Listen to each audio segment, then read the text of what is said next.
This is History for the Reckoning, a podcast that dives deep into the history that's hard to hear, but critical to understand. Season 1, American Concentration Camps, the story of World War II Japanese incarceration. Welcome back to the podcast. I'm your host, Spencer Ford. Over the last 2 episodes, we've learned about the redress and reparations movements, as well as the Coram Nobis cases related to Japanese incarceration. Both could be described as important steps toward healing for the JA community. But what exactly is the Japanese American community healing? That is, what exactly does something like the incarceration do to an entire group of people, psychologically and otherwise? And what would healing even mean? To help us explore that, I'm honored to be talking to today's guest, Dr. Debra Kawahara. Debra Kawahara is a psychologist, scholar, and advocate for justice and healing. As the 2025 president of the American Psychological Association and associate dean of academic affairs at Alliant International University, she is shaping psychology's future through cultural humility, intersectional insight, and systemic care. Her work as a researcher has included studying intergenerational trauma, including that experienced specifically by the JA community. Dr. Kawahara, thank you for joining me today. Thank you for having me, Spencer. I'm really happy to be here. Oh, man, thank you. So we talked before, the title you gave yourself was a multicultural and social justice psychologist. Can you tell us what that means and why that arrangement of words is important to you? You know, I think when I was looking for graduate programs in terms of specializing, one of the things that I thought was really important is that I needed to be trained to be a culturally responsive psychologist. And so at the time when I was going to graduate school, it was important for me to find a program that was not only like I was going to look at it academically or learn academically, but I actually found a program where the professors were actually practicing out in the communities. So I had someone that was practicing at King Drew Medical Center and working with African American communities. And I had another professor that was working in East LA at a health center that was really focused on Hispanics or Latinx populations. Had another person working at the Asian Pacific Family Center in Monterey Park. And so I really, it was really important to me to be able to learn from people that were actually integrating cultural factors into their practice. And also not only in terms of therapy, and we traditionally think about, individual or group therapy, it was also doing the community outreach and looking systemically in terms of what do you need to have in the context in order for people to not have the barriers or obstacles that we know a lot of minoritized communities face. So that's part of that multicultural and social justice, is that working from a culturally responsive lens, but also the social justice part is I am going to try to break down barriers and obstacles within our social context so that people are able to live, and have the opportunities to thrive and reach their potential. Amazing. So you mentioned within there the broader system. So that speaks to, I think, what's going to transition well into what we're talking about today, that we're all part of much more than ourselves, that everyone we interact with, all of the social and psychological systems we're part of. Could you describe what you mean by the broader system, very high level? Okay. So I'm going to sound very academic, but I think for me, that's the way I can explain this. So there was a theorist, Bronfenbrenner, who talked about, as you think about the context, and I talk about context is environment, basically. We're talking about the environment that you live in, right? And if you think about that, yes, internally you have your own world and, thoughts and feelings and things, but you also probably live, you have family or a close set of people that are part of your world. And then from there's probably a community that you live in. And whether you're very engaged or not that engaged, that community's gonna influence you, right? Mm, In terms of, what's available in that community. Who are the people that are in that community? Anyways, so then that's the community. Then if you go farther out than that, we'll kind of say state that you live in, and then kind of our country, and then you kind of start kind of going out to globally, and how oh, is wow. all those positioned in different ways, in those different levels Okay. Like of every level affects you. it's yeah, and they're bi-directional, so each one Mm, operates as its own, but then they also influence each other. So that's where when you think kind of like a ecosystem, right?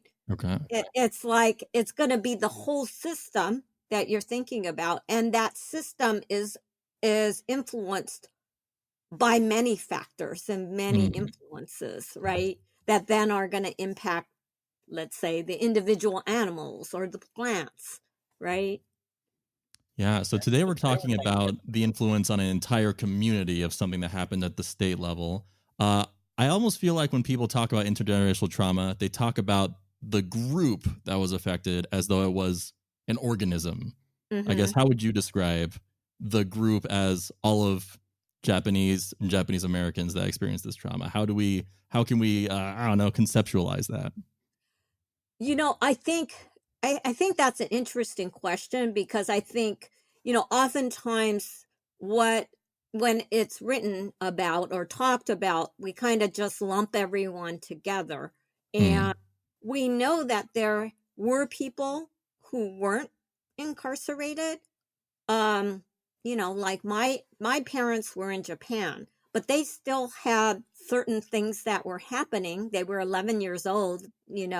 um they had a curfew. They had to, you mm, know from my parents, they had to have paper on their windows. I actually went to Hana Uli Uli last year, which was a camp in Hawaii, which wow. is not talked about very much, but they had, you know, 1,000 people that were actually incarcerated.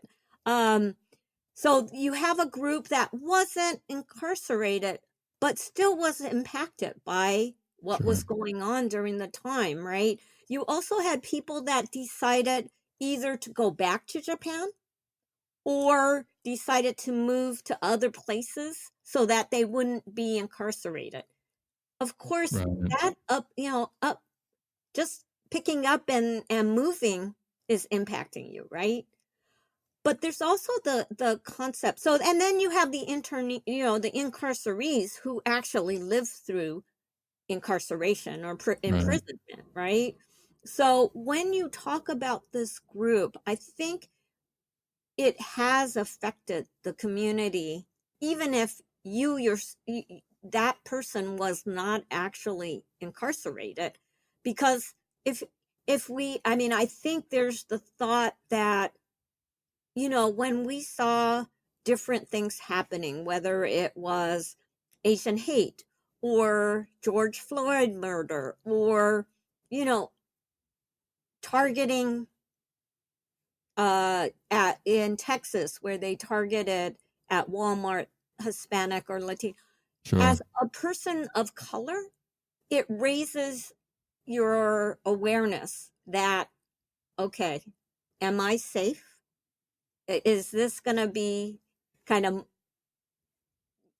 directed towards me in some way, right? Mm, And so I think, we talk like it's just like this directed thing, but oftentimes the reverberations of it are far reaching. And okay. because we're used to it, we oftentimes may not even register that, oh my gosh, I'm anxious or scared or stressed, or, you know, any of those feelings when these things happen. Yeah. So maybe that takes us pretty smoothly into what is intergenerational trauma, generational trauma, perhaps trauma in general. So when we're talking about it, you and I, help me understand what we're talking about. Okay. So let's start with trauma, because then we can move on to intergenerational trauma. So Awesome. trauma, just, the basic thing that most people think about when you're talking about trauma is a response to a deeply distressing or disturbing event that has lasting adverse impact on a person's functioning. And that it can include social, emotional, mental, spiritual, any of those things on your well-being Mm, would be what we would consider trauma. And we know that many people, experience trauma, that it now is considered pretty common as a therapist to think a lot of things are traumatic for people, right? So, from a trauma kind of experience, then, and we will say the World War II incarceration is considered a race based trauma event, mm, right? And from that, the people that then were incarcerated, what the belief is, and we talked about the transmission of trauma, and what's believed is that the trauma then is passed on to the children, because if you think about how how that trauma then impacts that person, is going to then change, it could possibly change their worldview, it could change sure. the way they're coping. It could change the way that they think, I need to raise my child in order for them to be able to live in this context where I was, put in this situation Right. that was deeply disturbing, deeply distressing. And, we talked about, for a lot of the incarcerees, that they couldn't make sense of it. How could this have happened? You Yeah. know, right? That it challenged so many of their beliefs about the United States, you know, Mm, of freedom, of free will, of human rights, right? Of due process, all those things that we think we have rights as citizens of the United States, they were all taken away. They were not even followed, right? And yeah. so, how do you make sense of that when you believed in it so much? And I think a lot of them still believed in it, even when they were imprisoned. Right. You have the images of the Boy Scouts still raising the flag and them still doing the Pledge of Allegiance in school and things like that. I wonder Hmm. if you can tell us in intergenerational trauma, if we're like diagnosing it, what are the symptoms? How would I know if, oh, this is what I'm experiencing is intergenerational trauma, not just anxiety or any other host of things? Yeah. And so that is the more difficult thing, right? Mm, Because, one is a trauma informed therapist, or, you know, um, trauma based therapist would need to have awareness that that is in your history, to be right. able to then, because I don't think it's a siloed kind of thing or a singular kind of thing, because you may have anxiety because of other factors that are going on in your life, but that the anxiety may also be combined, like we talk about multiple things that may be causing the anxiety, not just the one thing that it is, that part of those things may be also the intergenerational trauma that you have been experiencing but maybe Mm, not aware of. And as a therapist, working with someone, my expectation is that person that I'm working with is not going to necessarily be able to say, well, it's intergenerational trauma, it's this and this and this. As a therapist, you help your client come to, well, you know you would be assessing it. So, as a therapist, I may need to be exploring with you kind of your background and your parents and your childhood, mm, because some of the things may be oh, well, my parents were pretty protective of me, and they influenced me to, not speak Japanese. A lot of kids said their parents wanted them to be this super American, you know, and um, part of trauma may be overcompensating by perfectionism, like Oh, we are going interesting. to be better than what, or other research has shown that maybe your parents are so suspicious that it then builds anxiety. um the other is knowing like you represent your parents and you are given all the opportunities your parents haven't, so there may be Mm, guilt. But it's the hard part about it is each one is going to be unique, so you can't just say, oh, it's this and this and this, because yeah. depending upon how your parents responded to it, it may then manifest in you in a certain way, if that Sure. That makes makes me sense. think of there's a common story in movies and things where it's like, my grandfather was a depression baby, and therefore we were never wasting food and we were never trusting banks and all kinds of things. Is that kind of what we're talking about? Absolutely. I mean, I think that's where it's like looking at the parenting Mm, to then figure out, okay, from what they experienced and then how they coped and then how they then saw the world, how did that then influence how they created their family okay. environment, right? And how they parented their children. Because oftentimes parents will parent from what they think they need their children to be able to do in order to be successful in life. Sure. Right?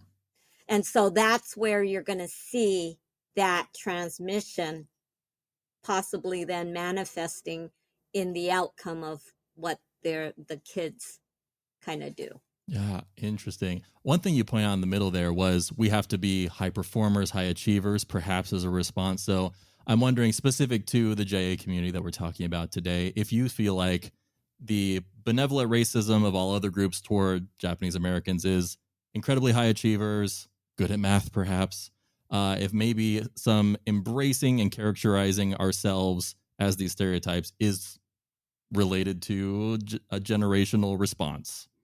That's just Hmm. what the alarm bells went off for me when you said that. Yeah, and then what it made me think about is the model minority stereotype Right.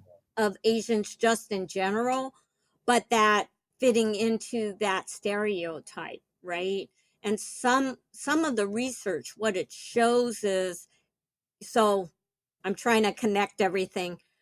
What the research shows about stereotypes is when you are the only one, oftentimes stereotypes are imposed on you.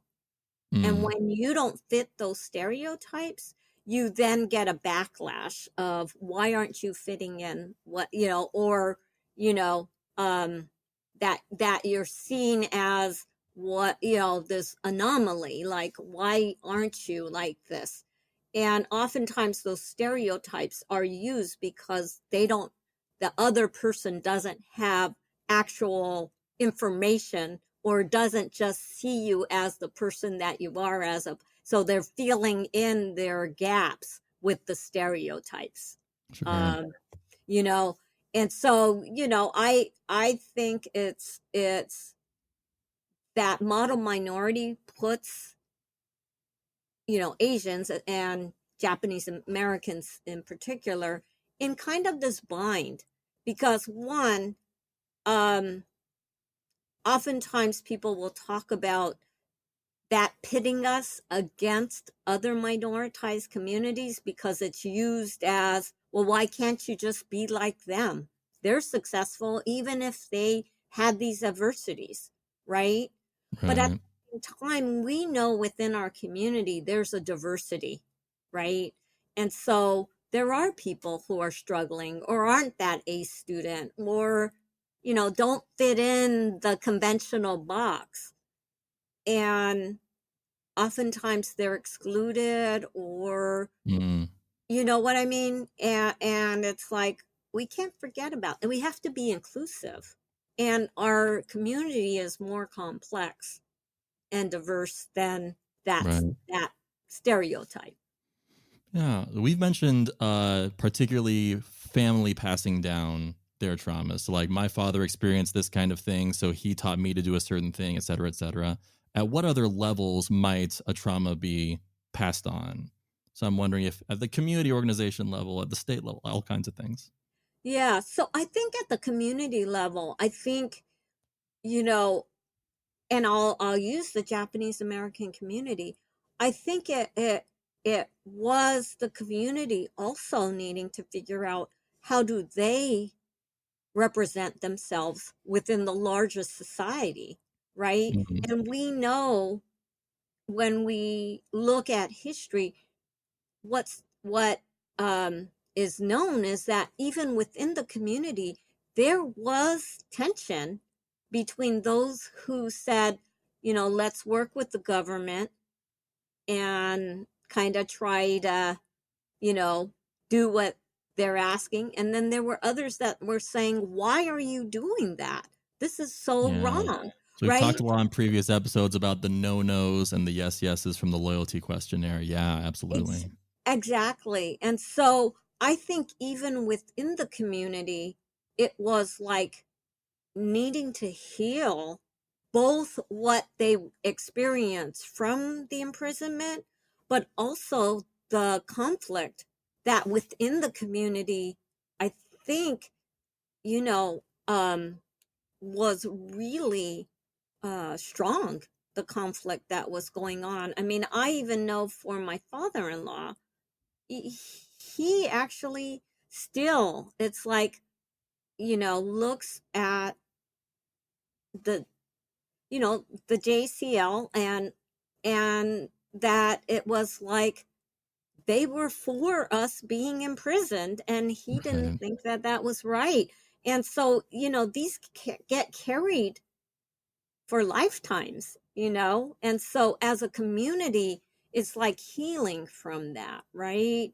Mm. um and I think we know that that history gets played, you know to like even our, not played out, but that we know that that exists, and um needing to, as a community, deal with it, you Yeah. know because I even know that there have been people that have had to talk about, because they've been leaders of, organizations, and saying, we need to talk about this. This is not something that we could just let lie, because it really happened in our Yeah. community. Yeah. That makes me wonder if the things that are transmitted from a community level have to be addressed at a community level. I don't know if there's any research related to this, but that's just if the leadership was the cause, quote unquote, if the leadership has to be part of the solution, that kind of thing.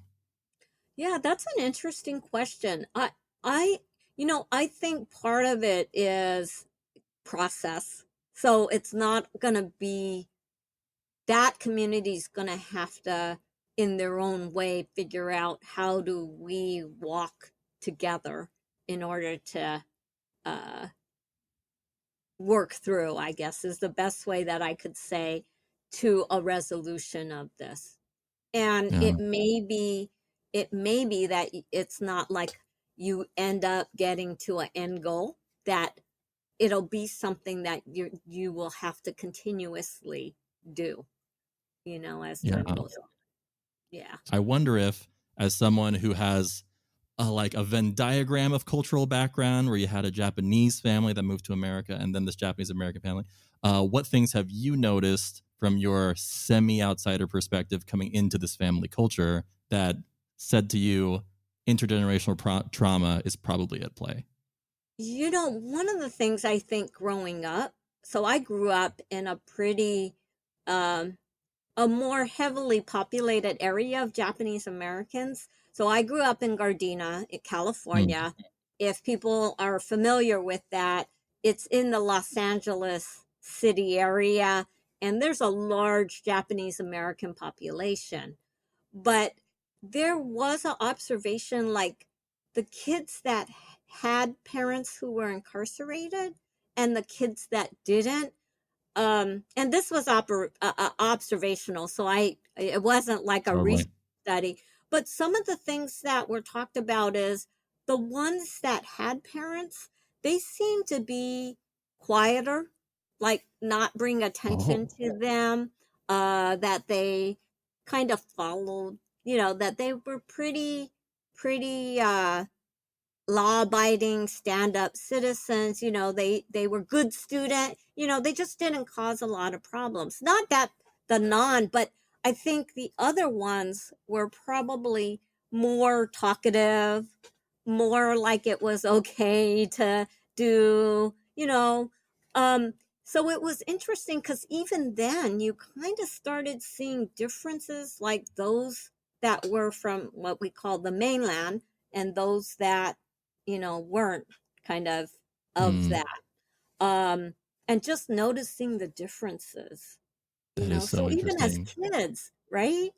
Yeah. Oh, and kids are so perceptive. It's just, yeah, that's so interesting. Yeah.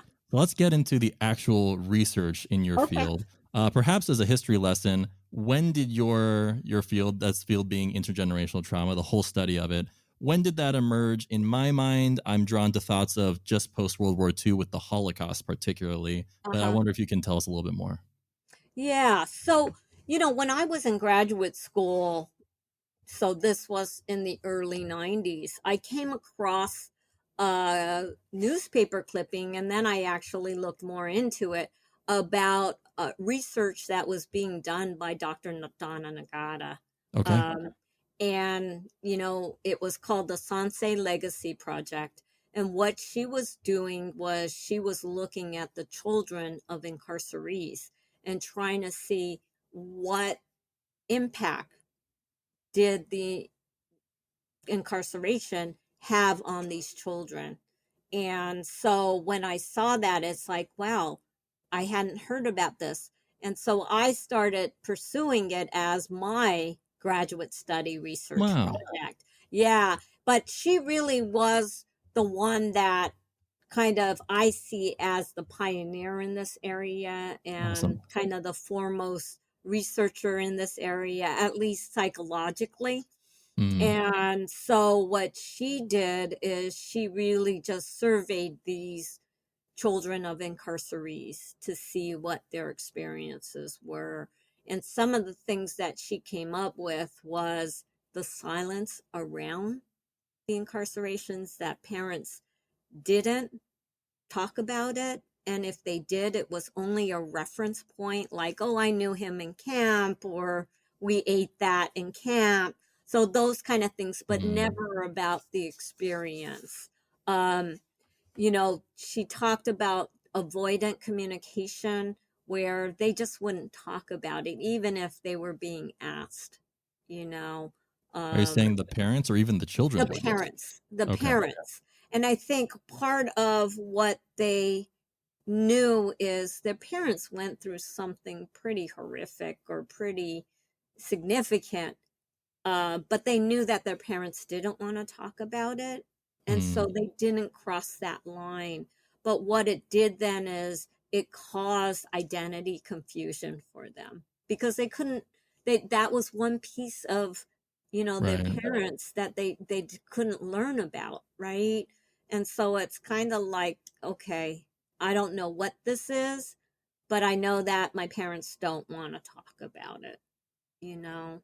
Um, one of the things Yeah. that, just if you look at more kind of statistics, it has been known that there's there's a larger outmarriage rate among Japanese Americans as opposed to our Asian counterparts. And people have Yeah. What surmised does that out marriage mean? outmarriage means that you don't marry someone Japanese, the same Okay. ethnicity. So, and typically it was white that they outmarried, but they could Mm, outmarry to any other race, I guess, and so the outmarriage rates are a lot higher in the Japanese um, ethnic group as compared to other Asian ethnic groups. Um, and many sure. think that that had to do with the impact of incarceration, Oh, where wow. people thought, you know what, we need to be we need to be super American, we need to be pro-American, and that meaning white, right? So that we don't have this happen to us again, right? Um, so, it's interesting because it's like, yeah, perhaps that is a part of the intergenerational transmission of this race-based cultural event, right? I mean, it's very interesting because, as you say, and I've encountered this as I've talked to survivors from camp, is so many will say, I never told my children, or their children will say, my parents never told me. And yet those trends at a demographic level will still play out. That's Mm-hmm. crazy. Yeah, yeah. So you can see how this process permeates even without us being aware or conscious of it, Right. Yeah, right? just the little micro things, the way that parents behave, the way that our community leaders talked, and it's fascinating Yeah. and horrific, but also fascinating. Yes, absolutely. So Yeah. you learned of her work and you were inspired by this studies that she had done. So what was it that you did with it? So from that, I wanted to know, were there differences in terms of psychological indices? So what I did in my study is, and for those research geeks out there, I did a quasi experimental correlational design study. Okay, For break those down of those you, pieces for me. yeah, so I'll break it down. What quasi experimental means that I could not randomly assign people to groups because I was basing it on what I did is I had 3 different groups. I had one group that both of their parents were interned or incarcerated. I had one group where one of the parents was incarcerated. And then I had a group that neither one of the parents were incarcerated. Okay, And but then all from the Japanese American community? they were all Japanese Okay. American, yes. And that what I ended up doing is I matched them on certain demographics like gender and social economic status, educational, certain things that I didn't want to contaminate kind of the different groups if I found Okay. differences. This is really getting minutia for people Yeah, that great. but so then, and then what I wanted to do is based on that, I wanted to see, could we see psychological outcomes based on the differences between the groups? Now, unfortunately, what I found is that there weren't any differences. I looked at depression, I looked at self-esteem, I looked at anxiety, so I looked across a lot of different psychological outcome and nothing. They all seemed like they were functioning, where I didn't have differences based on incarceration. However, when I went back to it, what I did find, which was really fascinating to me, is if a child came from a parent that was incarcerated and they had a traumatic event happen to them, that they then showed outcomes of substance abuse, of behavioral issues, of and other like depression, anxiety. So then it was almost as though, and I kind of equated it to, okay, they were fine as long as they themselves did not incur a trauma, and that could have been a trauma like violence or sexual, assault or something like that, or a disaster. So some kind of trauma. If they didn't experience, they were fine. But if they experienced it, that's where you saw those outcomes become more severe. And so it was like that the And you're saying more severe than the average population, or who are you comparing it to? more than the other participants. Oh, interesting. Okay. Yeah. So they significantly were different than the ones that didn't experience a trauma. Oh, it's almost as though like there's this buffer at which we all need to cross in order to hit this big trauma, and they were just closer to it from the jump or from their So upbringing. yeah, I kind of see it as what the generational trauma is, that it, for lack of a better analogy, it's like shock absorbers. Hmm. And they didn't have as much absorption, or padding, so that when they had a trauma, they could, they, the impact of it was a lot more. Interesting. Yeah. Um, And so for me, that was a fascinating, because it's almost as though, yeah, you're not going to see it unless they have a trauma, and then their response to it's going to be as though it's going to be more severe than somebody that doesn't have that in their history. wow. Yeah, That's yeah, also yeah. just an apt metaphor for the effects of this community damage. Exactly. Fascinating. So, as Exactly. your career progressed, this study was your dissertation, yes? Yes. Uh-huh. Amazing. I hope Hmm. you got your PhD. I did. I did. Thankfully. Thankfully. Awesome. So, as your career progressed, any more research that you either personally did or became aware of, where has the field of intergenerational trauma, and not necessarily exclusive to the Japanese American community, what have we learned from the entire field? Yeah. So, Donna Nagata is continuing to do her research, and Oh, you wow. can follow her because she's now going into, so she did the Sanseis, she's now looking at the Yonseis, so the fourth Cool. generation, to see, yeah, can you continue to see the effects of incarceration on, now we would say, two generations, right? Yeah. So I would continue to look at her. I know that there have been other people who have taken the work and also have studied it.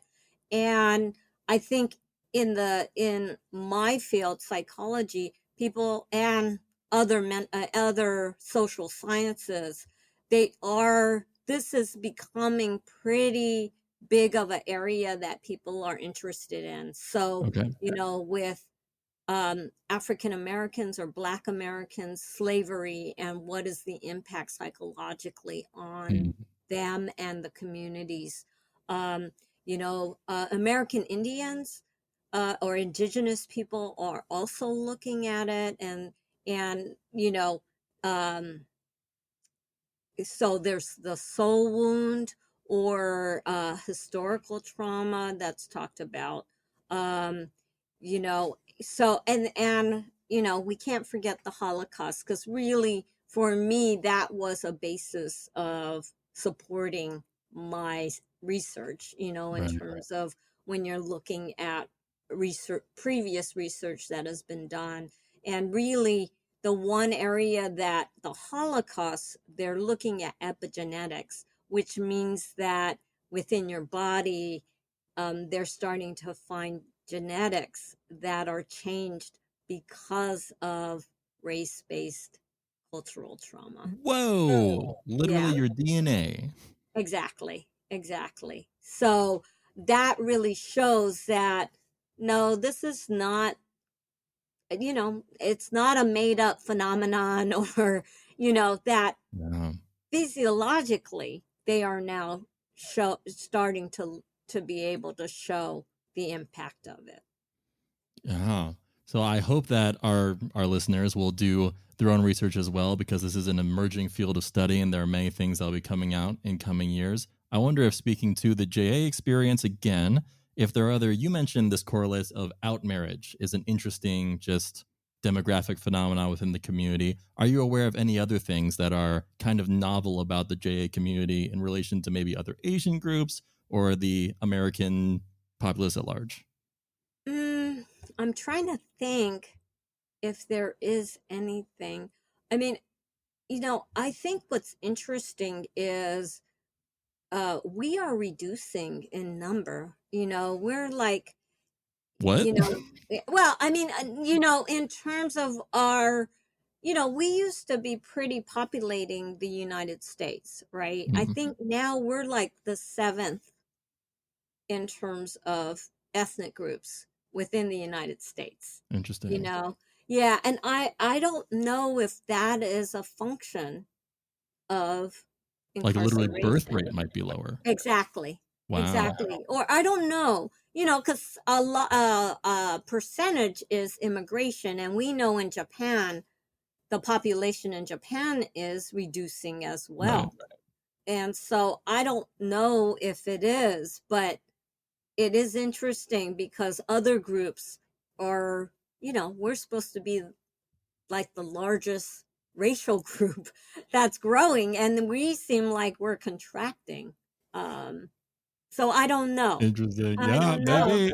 Yeah, I don't know. I mean, I don't have any data or but it is an interesting demographic that we are becoming smaller, I guess. Yeah, can't wait for that dissertation. But perhaps the final point on related to the research in this field is now that we're aware of intergenerational trauma, there's the effects of the traumatic events on entire communities. What are borne out in research, or just your thoughts and recommendations on healing from this kind of thing moving forward and counteracting those effects? Yeah. So there are, because this area is becoming more prolific, people are more interested. I think the healing piece is also becoming more known, what needs Mm, to happen. And like we started at the beginning of the podcast, we talked about, the levels in which we live in, right? What our environment entails. And I think the healing piece, what they have found for these kind of cultural traumas, is that it has to be at the different levels. So at the individual level, it may be being able to process it, creating safe spaces Now, when you where say process, what do you mean in that therapeutic context?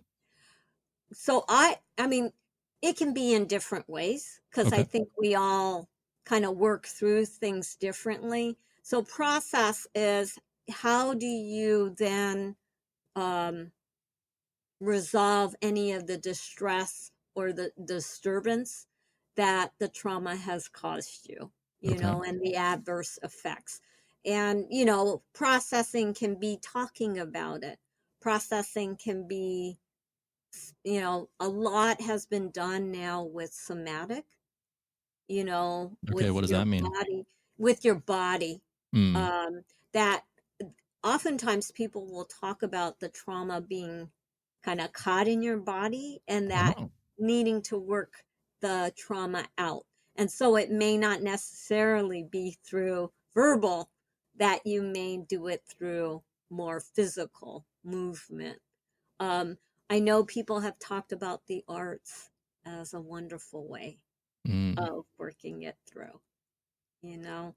And so at the individual level, it could be, you know, and I'm going to talk about the community level, but you just engaging in community work could be very healing and helping you process it, Oh, sure. So figuring out for you, how do you kind of address that trauma for yourself? Mm. And then at the community level, I think we have seen it in different ways. One being very powerful was the redress movement. Yeah. When, going through that, being able to eventually get the government to pay reparations and apologize to the people, I think was very important for the community to heal. I also think, and we met at Heart Mountain, so I think the pilgrimages and making these sites historical sites, so that the history gets taught. Um, I think is really important as well in terms of the healing.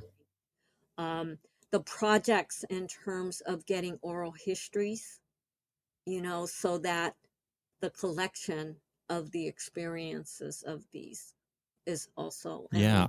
Don't take this as pushback, but why would that be healing? So one argument is we're just stirring up the mud again. No reason to leave it in the dirt. Why would that help? I think it's because it gives people voice. It empowers people that, yes, this was important, and it's important to actually be known. And I know we talked, and when you found out about this, it's like everybody should know about this so that we prevent it from happening again.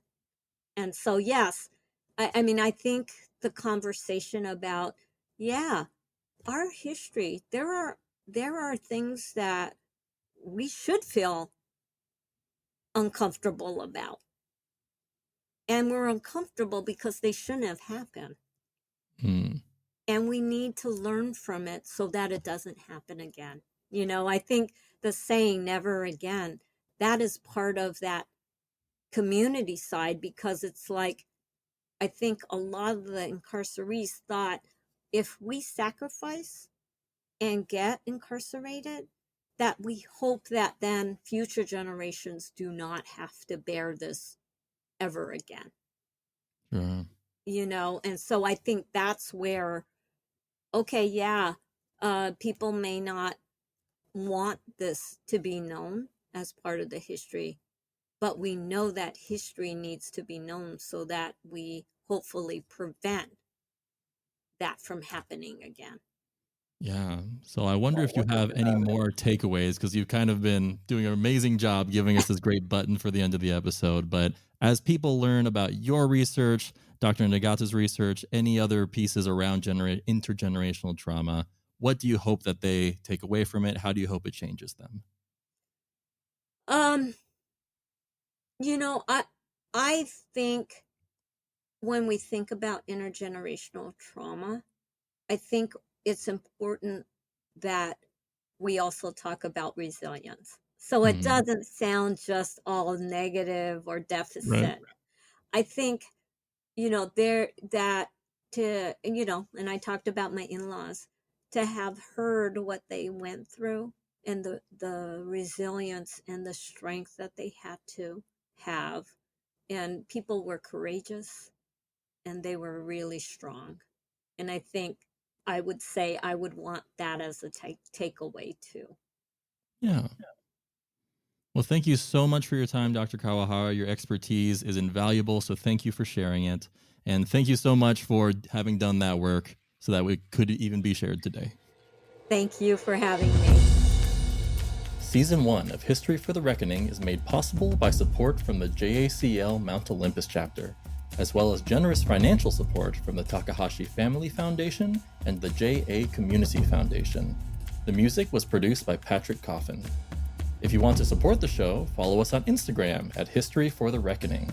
Sign up for our newsletter at History for the Reckoning on Substack, where you'll also find the show notes for each episode, or support us financially through Patreon at patreon.com/historyforthereckoning.